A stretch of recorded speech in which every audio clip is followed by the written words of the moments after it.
Hello mga ka-trending, welcome back to ZK Trend. Latest update naman tayo ngayon para kay Donnie Pangilinan at Bel Mariano.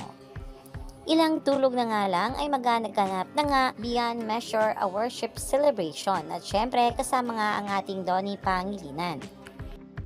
Mga kababli, samahan natin si Donnie Pangilinan sa isang unforgettable night of worship sa CBN Asia's 30th Anniversary Worship Celebration.